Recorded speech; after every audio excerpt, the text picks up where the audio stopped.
Hello, welcome back, and a big welcome to David Breen, our next speaker. David is one of the most perceptive and acute commentators and practitioners on urbanism I think I've ever come across. And he's going to talk to us about what he calls the incremental city. Now, after many years as an academic, David has for some time been a principal in urban design at Perkins and Will. And the incremental city, I think, is his way of delving into some successful urban quarters, some well known, others less so, and he's going to try to draw out the traits that they share that make them successful, and then to show how understanding those traits might help contemporary designers in working on cities themselves. David. Thank you, Jeremy. Good morning or afternoon or evening to everyone. As Jeremy said, we're really going to be talking about the idea of an incremental city. And the basic question we're asking is why we don't make cities like we used to. And this is a question that we hear time and again. And we get a lot of responses, but most of those responses don't tell us what we do from a functional perspective. And so I have to say, I love the technology that you all have, Jeremy. This is fantastic. So in thinking about this, there are really only two ways that we make cities, the form of the city, and we've been doing this for thousands of years. And so one is a block structure, and we can see this in Hippodamus's Miletus from the sort of projection of the plan, which is a grid system, although the grid doesn't have to be regular. And then there's a development of the blocks, and the development of the blocks are done at a parcel by parcel level, and we can see that in the illustration of the housing that was developed in this city. And the second way that we develop cities, and this is still done more than most people imagine, is through a dendritic pattern. And so this is really the idea that we've got streets, which are the building blocks, the sort of structure of cities that are spread out in a dendritic pattern. And by and large, these are planned on the margins and developed incrementally. And so this is one of the original cities, the first cities really in Mesopotamia, and then a kind of incremental housing example that we would have seen from the Areopagus at the foot of the Acropolis in Athens. And so again, there are only really two ways that we can set cities up. And it's important to understand this because we get embedded in a lot of discussions about land use and zoning and regulations. And this, for those of you that are in the UK is a little bit idiosyncratic. And so some of this won't resonate completely, but across the globe, the way that we really plan is through the projection of land uses. And this is a huge problem because it means that we're not setting up the physical structure of the city in a way that does what cities did for actually for about 8,000 years, in a more specific way for about the last 2,500 years. And so there's a simple premise that how we divide up our land is more important than what we do with it. And this is the relationship between what we used to use as a kind of planning tool for cities, which was the subdivision plan, and now would be considered subdivision regulations, as opposed to zoning or land use requirements. And again, depending on where you are, the vast majority of the world is developed in a way and planned in a way that uses primarily land use projections, as you all know, for transportation modeling and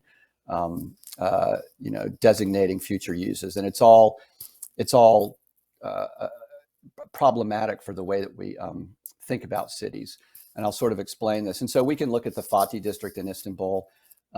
We look at this and we walk through this beautiful part of the city, coming out of the Hagia Sophia and walking over to the Grand Bazaar, and we wonder why we can't make places like this again. And it's not a rhetorical question. It's actually something that has to do with the structural systems that we use to plan cities. And this is Chinon. This is what we generally think of a small town in the Loire Valley that was developed incrementally over time, planned on the margins on a parcel by parcel basis. And keep in mind the idea that this was done on a parcel by parcel basis. And so we can look at London, and we understand that London was developed incrementally. And I know that it was a series of small villages that all sort of grew together, and that's the sort of macro understanding. But in reality, every single one of these small projects was done incrementally by an individual. And this absolutely doesn't happen today throughout 98, 99% of the world. And it's all because we set the systems up to preclude this from happening. And we could see the same thing in Paris. And so you imagine trying to put a plan together. This is the Marais in Paris. It's actually St. Paul's, but you could imagine the idea of a planner coming in and trying to plan, 400, 500 years of growth in a city like Paris through the projection of future uses, which are completely unknown and impossible to dictate the future. Now, this is New York. This is in Chelsea. And this is interesting because most people don't think of New York as an incrementally planned city. They think of it as something where there was a projected plan and then there was a kind of logical growth. But in fact, if you look at the development patterns here at the parcel level, they're very similar. And in fact, I would argue the same as what you would see in London and Paris and most other cities that were developed prior to the 1920s, which is when we saw this shift to sort of land use designations. And this, again, this happens all over the world. This is for those of you that work globally, you know that every single master plan starts with a kind of framework plan where you're projecting large uses and you say, this is going to be a big residential area, this is going to be an office area, this is going to be an entertainment area, even to the extent that you have things like entertainment city and research city and all this crazy stuff that is presupposing the segregation of all of these uses. So this is a slightly technical plan, but this is on the left, the land use plan, the zoning plan for the island of Manhattan for the city of New York. And what it's done is retroactively come in and put in place codified requirements for different uses that are distributed throughout the city. And what you can see here is that what they're trying to say is that there's certain areas that have medium density residential, certain areas that have commercial and retail, certain areas that have industrial, certain areas that have office. And what's fascinating about this is if you actually look at the plan on the right, which is the individual use plan, the project use plan, what each parcel of land is being used for, you see that there's absolutely a lack of consistency that the planners that are involved in planning cities today want to see. They want to see things be consistent. And so what we're doing is we're setting up a system that legally precludes us from putting things next to each other that are of dissimilar type. And again, I know because I'm an architect and a designer, and I know that you're going to think that, well, but I know this project in the Netherlands, or I know this project in Denmark, or I know this project in South London, and it's great. And that's true. They're these sort of exceptions to the rule. But if you look at the vast majority of the work that's being planned in China or the Middle East or even Africa now, it all follows what's on the left, precluding what's on the right. And so it's a very simple situation, because the way that we used to pull cities together, and I'm going to talk about the block system with New York and then the dendritic pattern with some work that we're doing in Mecca. But the master plan for the city of New York was simply the projection of public rights of way, the blocks that we know that are iconic now that are 200 feet. They were actually 198 feet. And that goes all the way back to Queen Elizabeth I. I'm not going to get into that, but it's interesting. There's a relationship between Queen Elizabeth and the plan of New York.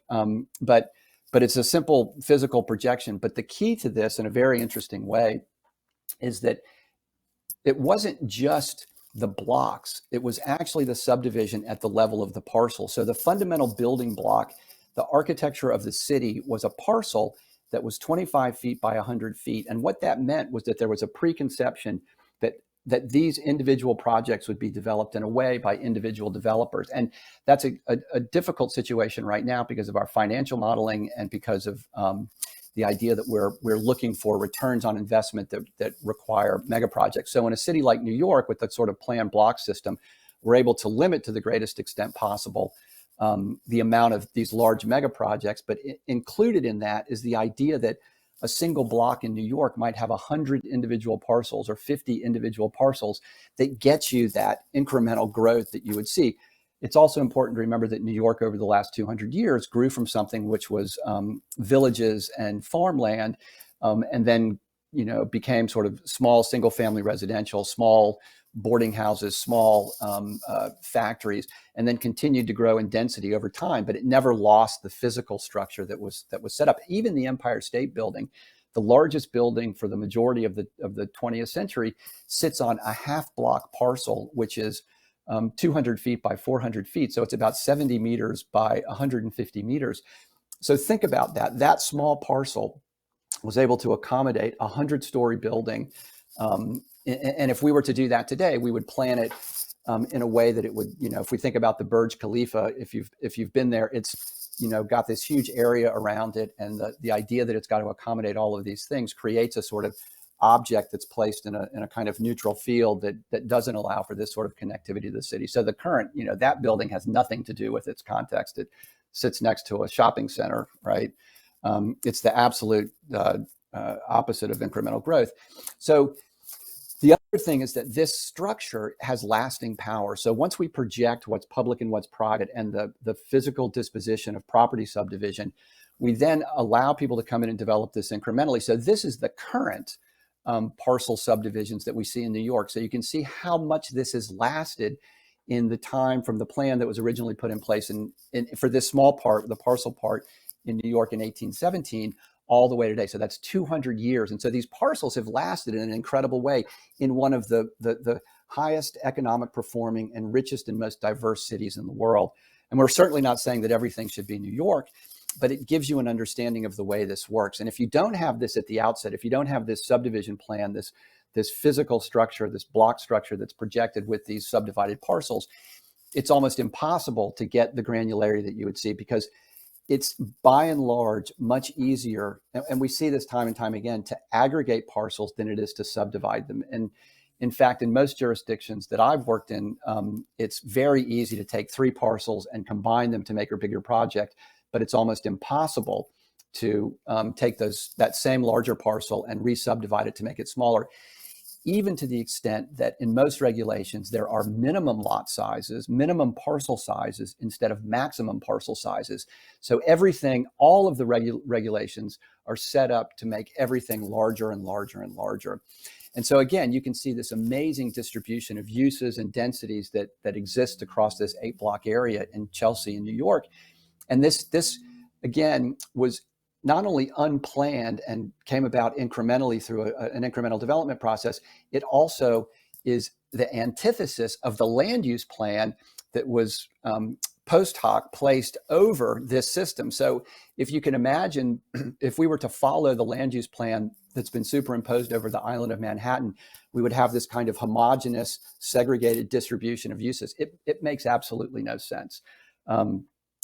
It is anathema to the way we think about cities. And this is what we get. And this is an amazing place. And you could never plan the distribution of these small projects and the use distribution and the mix and diversity of projects. It would simply be impossible. And so what this system does is it's a neutral framework that has a dimensional capacity that allows individual designers, individual architects, individual developers to go in and build these out at everything from a 2,500 square foot parcel, a 250 square meter parcel, to a block that's 200 feet by 600 feet, but never larger than that, right? Because you can't build into the street, with very few exceptions. These things have significant staying power.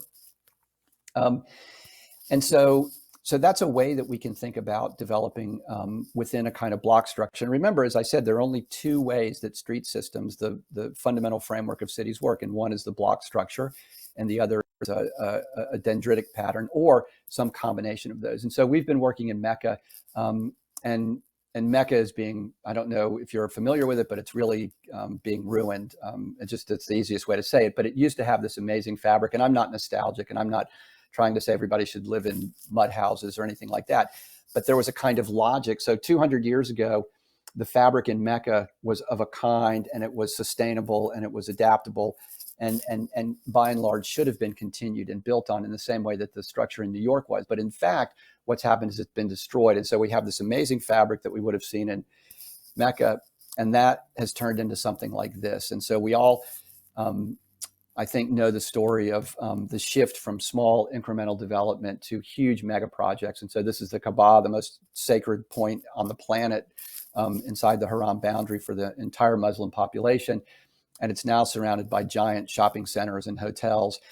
And we can argue about the moral and ethical issues here, but the difficulty and the challenge is that the planning profession, and by extension, the entire design profession has by and large moved away from these small projects because honestly, they're not as lucrative. And if somebody were to walk through your door and say, I want you to design, 5 small boutique hotels in this, district in the city, or I want you to design the world's tallest building, we're all kind of egomaniacs. So we're going to say, well, I want the world's tallest building. Let's tear that neighborhood down and build this. And again, there are a lot of people on the call right now that will probably say, well, but we've done this and this and this, and that's true. But again, this isn't about individual projects. This is about trends that we've seen over the last 100 years that have essentially deteriorated or diminished the capacity and performance of cities across the globe. And so we see that. So what we then were proposing was coming in and doing something that was very different, actually radically different, that we were setting up a system where we could create a consistent development pattern that was aggregated. And this was predicated on the idea of having a background management tool that I'm not going to get into, that was a kind of digital representation of districts and neighborhoods that would allow you to carry information to say, these are the kinds of things that are going to be developed in terms of densities spread across areas, so that you could get infrastructure in place that I'll talk about in a moment, which is always the question. But this is the exact same process and program that we use to develop dendritic pattern subdivisions for most of the suburbs in the United States. So the vast majority of developed land in the United States is built on this dendritic system in an incremental way. It's just a vastly different scale. Instead of small parcels, they're actually quite large parcels that can be as large as 2 to 3 acres for a single family house, which is, a hectare for a house, which just makes absolutely no sense. So anyway, we projected and laid out this system, and you can see the way that it works through the mountains in Mecca, and understand that it's allowing for the incremental development across the city. So I show these views and people think, wow, this is interesting, but how does this actually work? And ultimately what we're trying to get to is something like this. And I always find it interesting when I'm giving these lectures to groups of architects, because the first thing they hone in on is the style of the building, or you can't do that because you can't plan that, or that this is too traditional. And I don't even really care about that. You can, those arguments can happen within the framework of the city. But what we're really trying to do is set something up where you get that differentiation and richness. And for those of you that live in a city, are lucky enough to live in a city where you can walk down the street and see things change, at pace with the way you're walking, you understand exactly what I'm saying.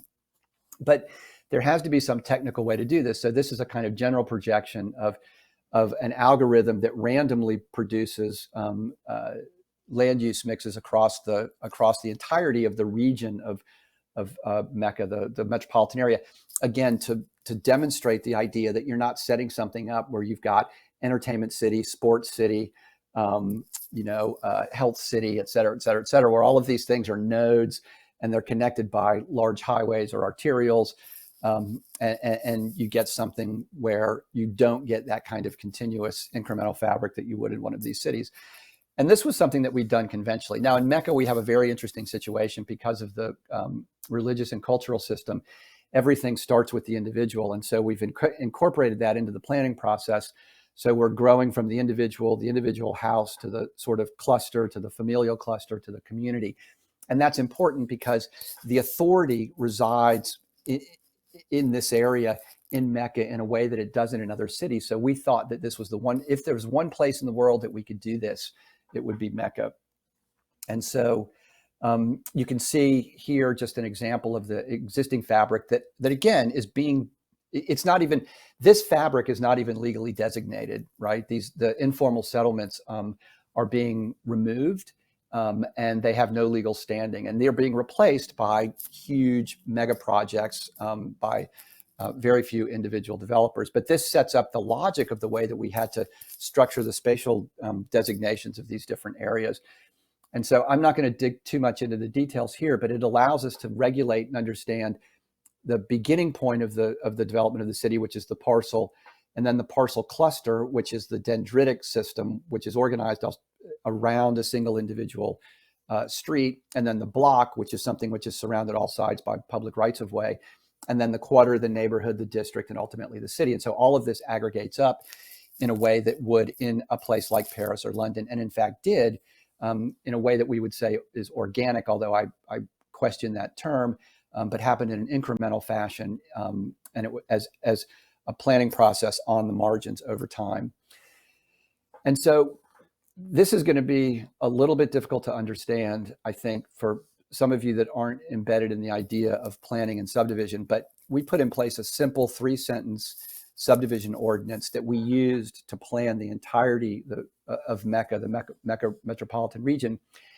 And we tested this, and I have some of these that I'll show you, but we tested this across a number of different groups and tried to get them to design something that didn't work. And it was actually impossible. And a lot of this has to do with the fact that when regulations are super simple like this, it's very difficult to get around the underlying intent of the regulations. But when you see a book that's, a unified development ordinance or something that's this thick, it's impossible for any group of people to really understand what the outcomes of that are. And so there's so many unintended consequences that emerge. So all we said was that the maximum parcel size was 180 square meters. The maximum of 9 parcels can front a street type 1. This was for the clusters, you'll see in a moment. And a block is comprised of a maximum of 36 parcels.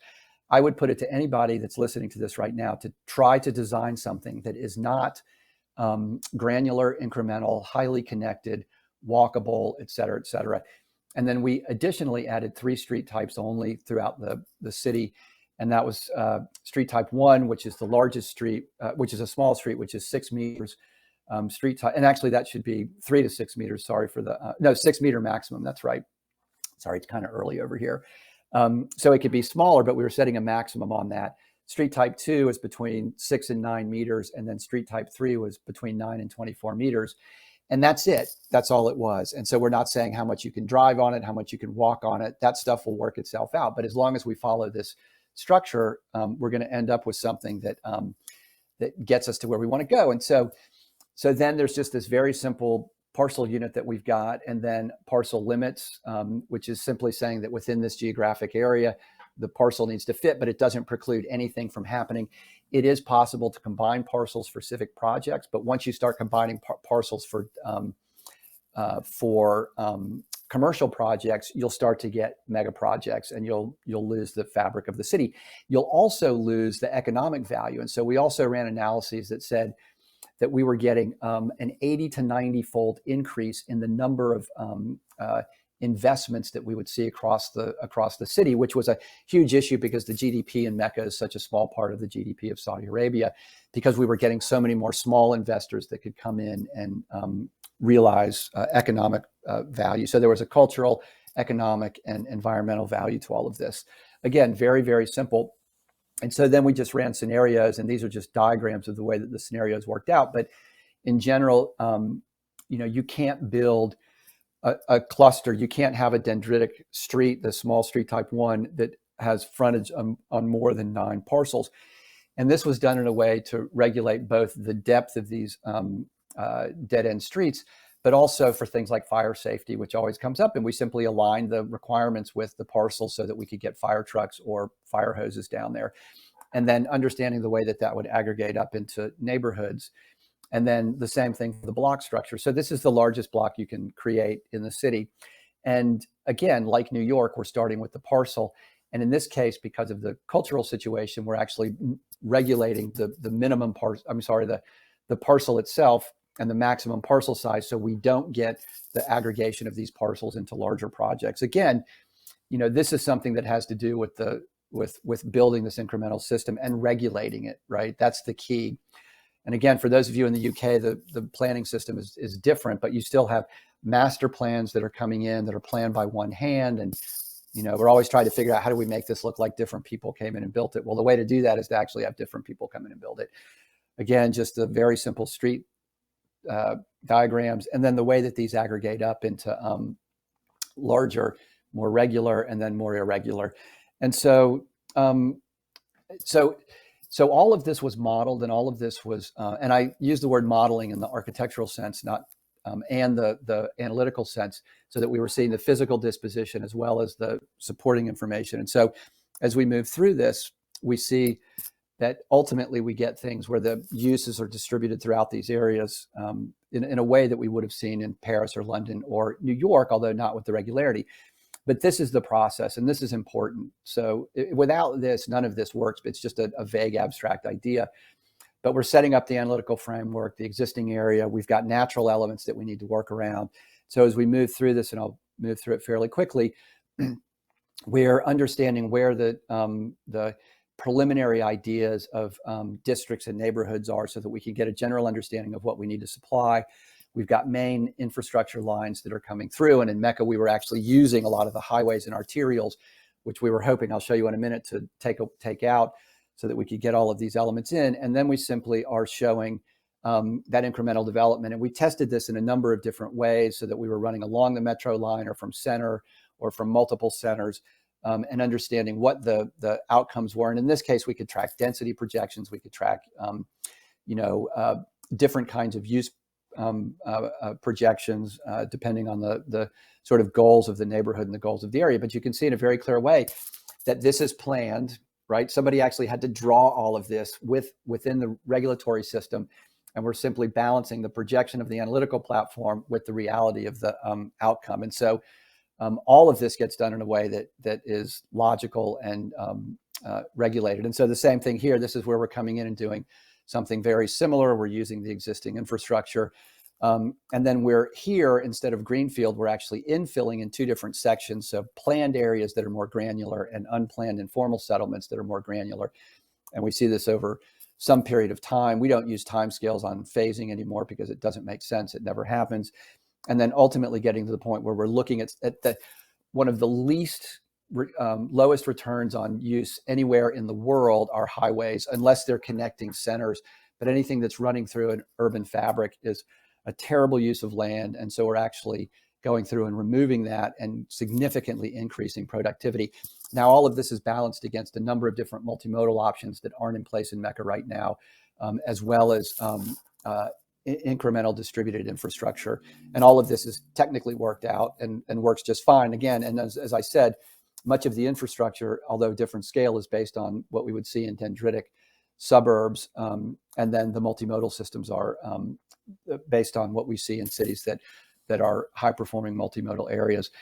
And so we simply end up with something like this. And again, I really don't care about the style. I mean, this is something that was done for Mecca, so there was a kind of intrinsic desire to project this in a certain way.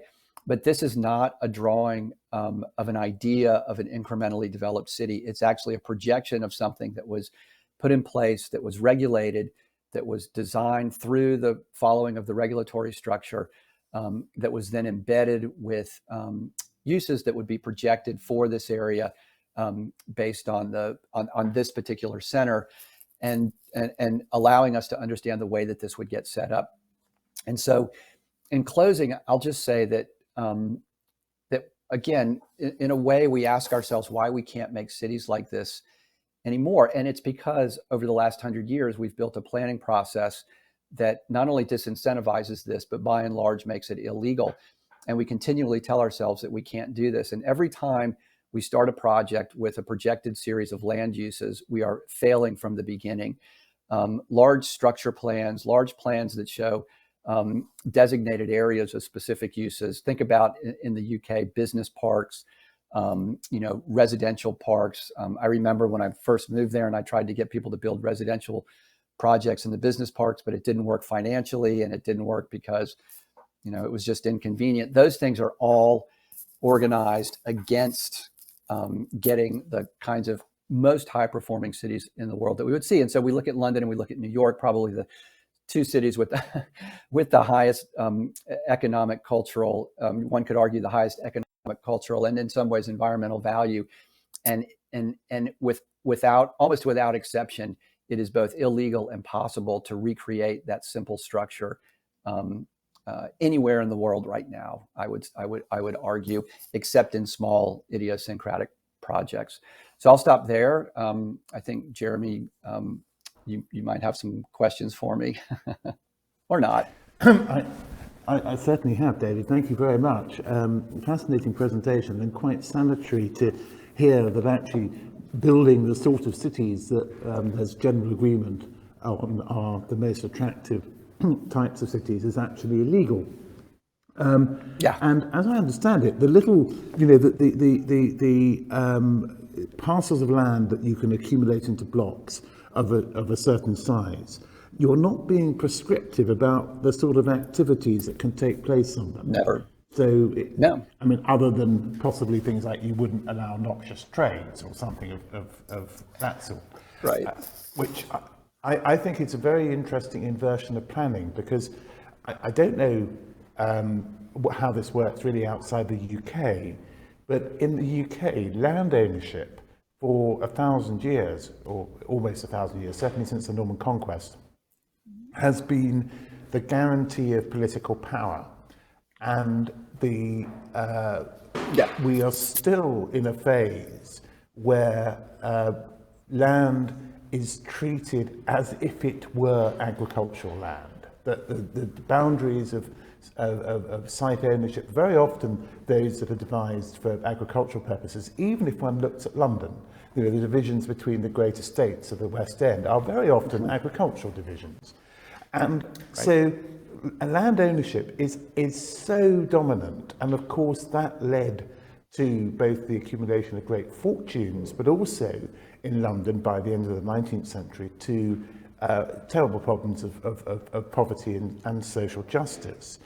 And planning, which is a relatively new discipline, started to try to interfere with land ownership, which, as I say, is so fundamentally embedded within English law and society, it found it impossible. Right. So when planning was adopted really in a systematic way after the Second World War, what the legislation allowed the state to do was to control function, not to control ownership, not even to take ownership, except in unusual issues where compulsory purchase could be allowed. But so what it did was substitute the idea of land ownership for the control of how land can be used. And I wonder if that's something that you see, and I guess it's true in New York, but I wonder, particularly in Saudi Arabia, whether there isn't a different model that does allow you to do different things. There are different models all over the world. I mean, so, in China, there's very limited land ownership. And again, the UK is unique in this way, although it did have huge impacts on the United States with common law instead of civic law, and Australia and Canada. But I think that the issue of ownership and the issue of superimposing these sort of uses on top of this is the key to this. And this will be interesting, I think, for the audience, but most of this comes from the Athens Charter and CIAM. And it has to do with the restructuring of the planning profession as a series of functional components. And so it's really about performance criteria across an area. And so it's at the expense of land ownership, because once you set land ownership up, so say as it is in the UK or as we're projecting in Mecca, you get each person individually able to do what they want to do on their property, with the exception of things like tanneries and nuclear power plants and things that are causing health problems. But it's that performance criteria where everything has to be planned from the top down, so that you can evaluate the impact in a simple, simplistic way. You can evaluate the impact on things like infrastructure, economics, from a macro level. And this is the traffic. This is the charge of the planning profession in the UK, in the United States, in the Middle East, in China, because all of this stuff has been copy and pasted across the globe. And as long as we're doing that, we simply can't get to a point where what you're getting at is you have individual ownership and individual opportunity to develop. And so instead of thinking about regulating in terms of what you can't do, right, or what you can do, so this is all only going to be residential, you put something in place where it's more primarily about what you can do, and then you limit the things that you can't do. So you can put, like, there's no reason you can't have an office next to a residential building. And you think about the townhomes that back up to the British Museum in Bloomsbury that now by and large have offices in them, the terrace houses that used to be residential, and they were able to do that because of the structure that was set up. But that has nothing to do with superimposing an a priori functional requirement on those houses. And in fact, doing that precludes this from happening, because then you see project types that aren't adaptable to different uses, all the way down to the architecture, right? It's not just the parcel, it's the architecture itself. And it permeates everything. And I'm probably going to get in trouble for saying this, but there's a kind of a pseudoscience behind transportation transportation projection, traffic projection and land use distribution, that allows people that are in the planning profession to simply point at a map or a plan and say, this needs to be this, and they relieve themselves of any risk or obligation to do anything other than what's been adopted. And that's a real challenge. And in that scenario, we'll just never get cities. We'll never be able to walk through, by and large, places like the Marais in Paris or Bloomsbury or Chelsea. I think you're absolutely right about London terrace houses, which have proved to be very adaptable. But the width of the plots seems to come from the length of timber that was available, i.e. not functional, absolutely constructional. To build something simply, you would span it with one timber member. But I wonder if I can float an idea with you, because I've looked into the origins of the imposition of comprehensive planning in the UK, at least, in the 1947 Town and Country Planning Act. And it seems to me that the planning and architectural community pulled off one of the most extraordinary sleights of hand with that, which allowed them to impose views coming out of the Charter of Athens of 15 years or so earlier. And the reason they were able to do this was because economic planning, as in the centralization of the control of the means of production, was what was seen to have won the Second World War by, obviously, primarily the United States, but also to some extent the United Kingdom and even the Soviet Union, the three most prominent victorious countries. And this had started, it seems to me, with the New Deal under Roosevelt from 1933. It had obviously started in a particular way in the Soviet Union from the 1920s onwards. And in the UK, when Churchill became Prime Minister in 1940, he dusted off what Lloyd George had done when he became Prime Minister in 1917. And the sort of central figure, both in the US and the UK, behind all of this, of course, was J.M. Keynes. And a great economist, and he devised ways in which the production of certainly the UK and the US could be geared towards a war-winning potential. That's right. But then these planners, architects mainly, by background at least, think we're going to use this word planning, and we're going to take the kudos of economic planning to impose spatial planning. Is there perhaps some truth in that from your work? 100%. It's so interesting. And as you said, I spent a lot of time in academia as well as in the profession. And there's so much interesting information in the history of these things. And as you've done, when you dig in and you start to understand the reasons that these decisions were made in the 20s, 30s, 40s, 50s, you understand the disconnect between what was being said and what was being done and adopted. I would add the one other person, along with Keynes, that was influential was Taylor and the Taylorization, because he actually took the Keynesian ideas and then turned them into a process that could then, exactly as you're saying, be converted to spatial planning. And we just have to ask ourselves as a profession, what do we want to see in the future of our cities, and then align that with the planning and regulatory structures that allow us to do that actually get us closer to our goals. And I think that, every time I see a new highway built through a city, and they're still being done, it's unbelievable. I keep thinking that we're just getting ourselves further and further from our goals. And that's just one example. But everything you're saying, Jeremy, is 100% correct. And this is, shades of the Robert Moses versus Jane Jacobs Oh, yeah. discussions of the Oh, yeah. 1950s and 60s. I mean, yeah. what you're saying about the small, parcel of land accumulating into a mixed-use block is, of course, very much what Jane Jacobs celebrated in The Death and Life of Great American Cities, and what Robert Moses was so keen to destroy because it didn't fit the organisational pattern he was trying to impose on the city. Exactly. Every time somebody says you can't do something, you actually can. You just go figure out why it was done in the first place and then solve the problem. So I think we're out of time. I know you guys are like on a That's a great note to finish on. Thank you very much, David, and for a fascinating talk. Thank you. Goodbye. Bye.